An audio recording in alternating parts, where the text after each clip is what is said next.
Assalamualaikum warahmatullahi wabarakatuh. Pada kesempatan kali ini, saya akan menjelaskan tentang logika dan algoritma.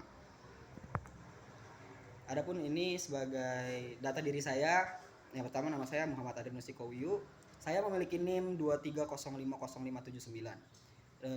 Dan materi yang akan kita sampaikan kali ini, yang akan kita jelaskan kali ini adalah logika dasar dan algoritma.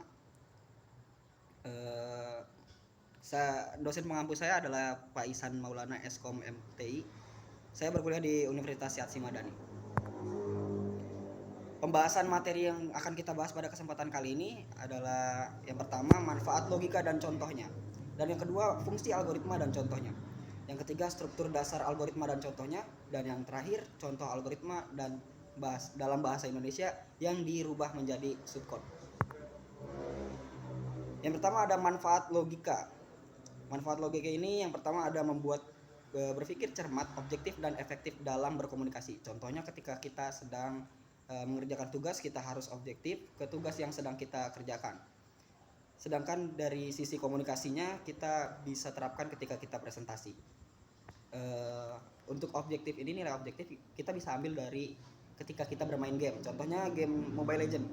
Ketika kita bermain Mobile Legends, kita harus objektif untuk waktu turtle, waktu lord, dan untuk push tower itu harus objektif juga di dalam bermain Mobile Legends. Nah, yang kedua ada selalu berpikir benar menggunakan asas-asas sistematis. Nah, nilai sistematisnya ini contohnya selalu punya rencana yang terstruktur. Jadi apapun yang kita lakukan rencananya harus terstruktur. Dan yang kedua ada fungsi algoritma. Fungsi algoritma di sini sebagai pemecah masalah agar mudah dalam mencari sumber masalah. Algoritma mencari sumber masalah secara sistematis. Seperti yang dijelaskan tadi, semuanya harus terstruktur rapi, harus jelas, harus sistematis.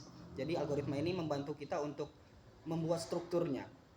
Dan juga yang kedua ada optimalisasi kerja. Dengan yang struktur, dengan pekerjaan kita yang struktur tadi, pekerjaan kita akan lebih cepat dan lebih efisien karena sudah ada jalurnya, karena sudah ada lintasannya gitu ya. Dan yang kedua di sini ada struktur dasar algoritma. Struktur dasar algoritma ada 3 di sini, struktur urutan, struktur percabangan, dan struktur perulangan. Nah, struktur urutan sendiri saya mengambil contohnya mengupas mangga.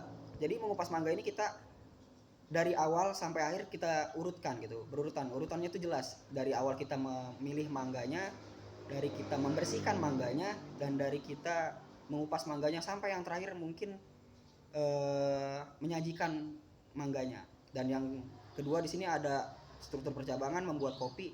Nah, di sini hampir sama membuat struktur percabangan dengan struktur urutan. Tapi bedanya di struktur percabangan ini kita bisa menambahkan mungkin gula kepada kopinya kalau kurang manis. Dan untuk struktur perulangan saya mengambil contoh di sini menggosok gigi karena ada beberapa tahap yang diulang dalam kegiatan menggosok gigi. Dan di sini ada algoritma dalam kehidupan sehari-hari. Ini adalah algoritma yang saya buat sendiri, contohnya ya, sebagai contoh. Yang pertama, saya jelaskan juga ini untuk algoritma untuk membuat jus mangga. Yang pertama ada siapkan mangga yang akan dibuat jus.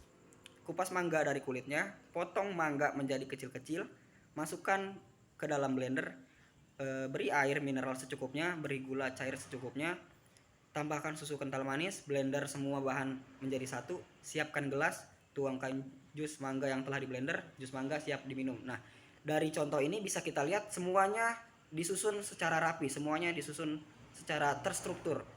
Jadi tidak ada langkah-langkah yang terlewat. Inilah fungsi algoritma yang saya jelaskan di awal tadi. Dan di sini ada algoritma dalam bentuk subcode.